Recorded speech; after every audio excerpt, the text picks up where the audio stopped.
Hello everyone. आज का हमारा टॉपिक है सिंप्लीफिकेशन मैथमेटिक्स का कॉम्पिटिटिव एग्जाम के लिए, जो कि बहुत ही इंपॉर्टेंट है, खास करके एचएसएससी के लिए। हरियाणा पुलिस ग्रुप डी वगैरह में जो सिंप्लीफिकेशन जो इक्वेशन आती है उसमें एक रूल यूज होता है, बदमाश रूल। कभी कभी तो जो ये बदमाश रूल होता है वो खुद ही बोल देता है, क्वेश्चन जब सेट करता है कि भाई इस क्वेश्चन को हम बदमाश रूल के थ्रू ही सॉल्व करें। लेकिन जो कभी कभार होता है वो सिर्फ इक्वेशन देता है और हमें सॉल्व करनी होती है। कई बच्चे इसमें क्या करते हैं, कुछ गड़बड़ कर देते हैं, जैसे कि कोई तो पहले प्लस कर देता है, कोई पहले माइनस कर देता है, कोई पहले डिवाइड, कोई मल्टीप्लाई। लेकिन ऐसा नहीं करते, पहले में इसे रूल के अकॉर्डिंग लेकर चलना पड़ता है। इस रूल के अकॉर्डिंग क्या होता है, बदमाश रूल, बामास रूल भी बोलते हैं कई इसको। इसकी प्रोनाउंसिएशन हर किसी के अकॉर्डिंग अलग है, लेकिन मैं इसे बदमाश रूल ही बोलती हूँ। बदमाश रूल में क्या होता है, B bracket O of D division, M multiplication, A addition and S subtraction. Bracket भी सबसे इस रूल का क्या हुआ कि सबसे पहले हम किसी भी ब्रैकेट को खोल लेंगे, ब्रैकेट, फिर उसके बाद उसको डिवाइड करेंगे, जो डिविजिबल वाले टर्म होते हैं उनको सोल्व करेंगे। उसके बाद क्या है, जो मल्टीप्लीकेशन वाले टर्म हो उनको सोल्व करेंगे। उसके बाद एडिशन वाले, फिर सब्ट्रैक्शन वाले, जो हमें जो वैल्यू मिलेगी उन ऑप्शन में मैच करके देखेंगे और उसे टिक कर देंगे। अब इसमें ब्रैकेट्स भी 4 प्रकार के होते हैं, जैसे कि लाइन ब्रैकेट, दूसरा होता है हमारा सर्कुलर ब्रैकेट, तीसरा होता है हमारा कर्ली ब्रैकेट और चौथा होता है स्क्वायर ब्रैकेट। यानी कि सबसे पहले जो हिंदी में बता रही हूँ, रेखा कोष्टक, फिर हमारा होता है छोटा कोष्टक, फिर होता है मंझला कोष्टक, फिर होता है बड़ा कोष्टक, और इसे ही हम इंग्लिश में भी कन्वर्ट कर देते हैं। और फिर आगे क्या होता है, सबसे पहले लाइन ब्रैकेट को खोलते हैं, फिर सर्कुलर ब्रैकेट को जो गोल वाली होती है, कर्ली ब्रैकेट जो इस शेप की होती है, और फिर होती है स्क्वायर ब्रैकेट, उसको ओपन करते हैं। सारे ब्रैकेट्स ओपन होने के बाद जो टर्म्स बचती हैं, फिर मल्टीप्लीकेशन डिवीजन वाली, फिर मल्टीप्लीकेशन वाली, फिर एडिशन वाली, फिर सब्सट्रैक्शन वाली, इन सबको सोल्व करते हैं। अब आइए हम इस रूल के कुछ एक एग्जाम्पल पढ़ते हैं। जैसे कोई भी क्वेश्चन दे दिया, उसकी कैसे हम स्क्वायर ब्रैकेट खोलेंगे और कैसे उसके जो ये डिवीजन एडिशन जो भी वगैरह वगैरह होती हैं वो हम स्टेप बाय स्टेप अब सीखेंगे। चलिए आपको बताती हूँ। चलिए स्टूडेंट्स, अब आपको मैं बताती हूँ कि सिंप्लीफिकेशन में हम क्या करेंगे। जैसे कि अभी इसमें दे रखा है simplification, simplify an equation by BODMAS rule. BODMAS का इसमें यहाँ पे क्या दे रखा है, B bracket O of D division, M multiplication, A addition, S subtraction. अब आगे इसमें क्या दे रखा है, according to this rule first we open the bracket and then divide and then multiply. After multiplying we add and finally subtract the equation. Means जो मैंने आपको अभी थ्योरेटिकली बताया था वही मैंने लिख के यहाँ पे बताया हुआ है। अब क्या कह रहा है कि इसकी 4 टाइप्स होती हैं, line bracket, small bracket, medium bracket, big bracket, यानी कि रेखा कोष्टक, छोटा कोष्टक, मंझला कोष्टक और बड़ा कोष्टक। अगर ये चारों कोष्टक यानी कि चारों ब्रैकेट हमारी एक साथ आ जाती हैं तो इन सबको हम कैसे सॉल्व करते हैं। सबसे पहले रेखा कोष्टक को ओपन करेंगे, फिर जो ये सर्कुलर ब्रैकेट यानी कि जो छोटी कोष्टक है इसको, फिर कर्ली ब्रैकेट यानी कि मंझला कोष्टक, और फाइनली स्क्वायर ब्रैकेट यानी कि सबसे बड़ी जो ब्रैकेट है उसको। अब चलिए मैं आपको एग्जांपल्स के थ्रू समझाती हूँ। Let's understand it by an example. इसमें क्या दिया हुआ है, 6 minus square bracket, 5 minus curly bracket, 6 minus circular bracket, 5 minus 4 minus 1 under the line bracket, यानी कि जो ये 4 माइनस 1 है ये रेखा कोष्टक के अंदर है। फिर यहाँ पे क्या हो गया, सर्कुलर ब्रैकेट क्लोज हो गया, कर्ली ब्रैकेट भी क्लोज हो गया और स्क्वायर ब्रैकेट भी क्लोज हो गया। अब इसको हम सोल्व कैसे करेंगे, सबसे पहले हम इस इक्वेशन को सोल्व करेंगे, 4 माइनस 1 को। जब 4 माइनस 1 किया तो क्या बचेगा हमारे पास, 4 माइनस 1 3। तो अब यहाँ पे देखिए मैंने कर दिया, यहाँ पे 3 आ गया, 5 एज इट इज था और सारी इक्वेशन वैसे की वैसी रही, सिर्फ जो हमने ये रेखा कोष्टक था लाइन ब्रैकेट इसको सोल्व किया, 3 आ गया हमारे पास। अब जो दूसरे नंबर पे आता है हमारा क्या है, ये सर्कुलर ब्रैकेट यानी कि छोटा कोष्टक, इसको सोल्व करेंगे तो 5 माइनस 3 क्या बचेगा 2, यहाँ पे हमारा 2 आ गया और सारी टर्म एज इट इज। अब हमें सोल्व क्या करने, कर्ली ब्रैकेट यानी कि मंझला ब्रैकेट, ये होती है कर्ली ब्रैकेट ये वाली, ठीक है। अब ये क्या होगा, 6 माइनस 2 क्या होता है, 4 होता है, तो ये हो गया हमारा 6 माइनस 2 4 होता है हमारे यहाँ पे क्या आएगा 4। 4 आने के बाद क्या लिखेंगे, 5 माइनस 1 क्या हो गया, 5 माइनस 1 4 क्या होता है 1, 6 माइनस 1 क्या हो गया 3, यहाँ पे हमारा 5 हमारा आंसर हो गया। 6 माइनस अब जो ये बची हमारी स्क्वायर ब्रैकेट, इसको ओपन किया और ये हमारा कितना आंसर आ गया 5। चलिए अब नेक्स्ट क्वेश्चन पे चलते हैं।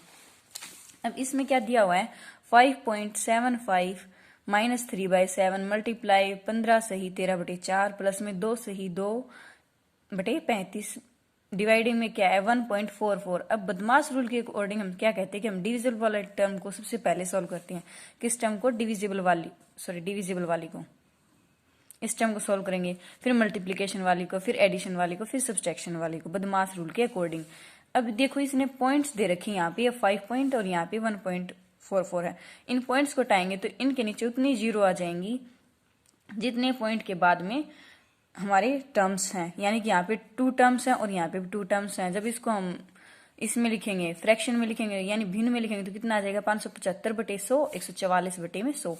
ये देखिए यहाँ पे ऐसे हो गया। और इसको जब हम सोल्व करेंगे तो क्या होगा, जब इसको हम ठीक करते हैं 15 से 3/4 को, तो क्या होता है इनके दोनों की तो आपस में मल्टीप्लाई हो जाती है और ये ऐड हो जाता है। ये मल्टीप्लाई प्लस में ये ऐड हो जाता है, यानी कि 15 चौका 60 प्लस में 3 63 अपॉन में 4। और यहाँ पे क्या हो गया 35 दूनी 70 प्लस में 2 72 अपॉन में 35।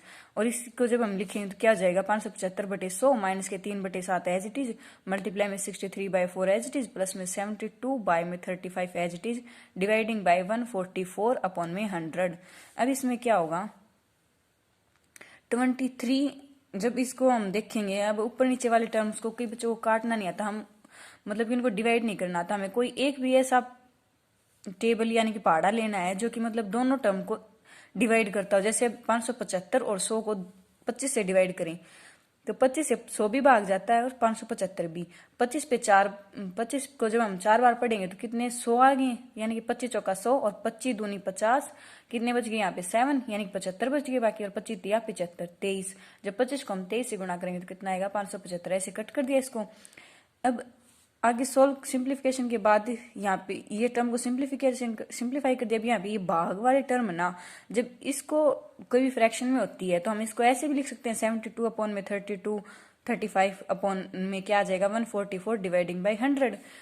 जब ये फ्रैक्शन में हमारी 4 टर्म्स होती हैं तो जो नीचे वाली जो डिवाइड वाली जो टर्म होती है इसको जब हम मल्टीप्लाई ऊपर लेके जाएंगे ना तो ये मल्टीप्लाई में हो जाती है और उल्टी हो जाती है। जैसे कि 72/35 गुणा में क्या हो जाएगा 100/144। ये बाय डिफॉल्ट जिसको कहती है अपने आप हो जाता है। जैसे कि अब ये टर्म को हम इस टर्म से डिवाइड करेंगे तो ये डिवाइड करते वक्त ये वाली टर्म तो यहाँ चली जाएगी और ये वाली टर्म यहाँ चली जाएगी, यानी कि उल्टी हो जाएगी और मल्टीप्लाई में हो जाएगी। 100 अपॉन में 144 आ जाएगा।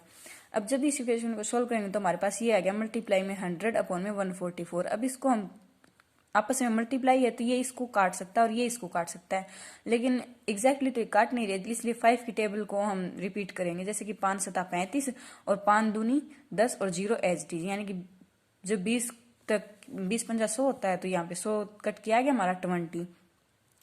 अब यहाँ पे जब हम इसको 72 यहाँ पे 144 है, यानी कि 12 को जब हम 12 बार ही पढ़ेंगे तो 12 गुणा 12 144 और 12 6 72 6 आ गया।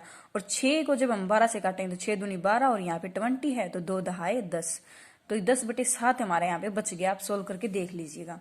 यहाँ पे क्या बचा 23/7 माइनस में 27/4 प्लस में 10/7। अब ये क्या हो गया,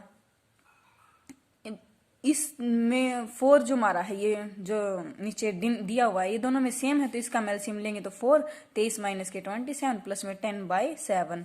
अब यहाँ पे क्या आ जाएगा माइनस के 4 अपॉन में 4 प्लस के 10/7। 4 से 4 कट गया कितने पे 1 पे ही, तो यहाँ पे क्या आ गया माइनस के 1 प्लस में 10/7।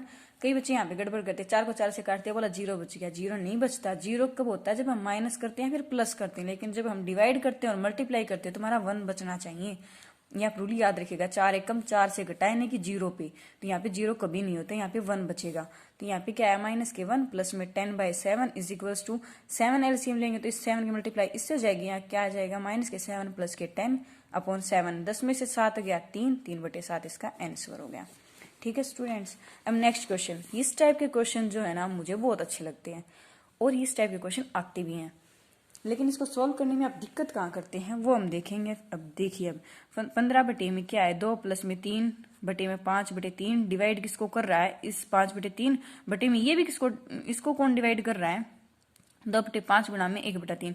तो सबसे पहले हम इस टाइप के क्वेश्चंस में सबसे पहले नीचे से सोल्व करना स्टार्ट करते हैं, ध्यान रखिएगा। अब यहाँ पे नीचे वाला टर्म क्या है, 2/5 गुणा में 1/3। यहाँ पे मैंने सोल्व की तो 2 की गुणा 1 से होगी, 5 की गुणा 3 से होगी। क्रॉस मल्टीप्लाई मत करना, आमने सामने होती है इनकी मल्टीप्लाई। ओके गाइज, तो यहाँ पे क्या हो गया, 2 × 1 2 ही आ गया, 5 × 3 15 यानी कि 15, 2/15 आ गया हमारा यहाँ पे। और ये बाकी टर्म्स मैंने एज इट इज लिख दिए। अब जो नेक्स्ट है उसमें क्या आएगा, 15 और ये सारी एज इट इज। अब ये इसमें क्या दे रखा है, 5/3 के डिवाइड में ये है, वो मैंने जैसे ऊपर बताया था। अब ये जब इसके मल्टीप्लाइंग में लाएंगे तो ये उल्टी हो जाएगी, यानी कि 15/2 हो जाएगी। अब ये जो मल्टीप्लाई के टर्म है इनको भी हम आपस में काट सकते हैं, तो 3 × 5 = 15, 5 से कट गई।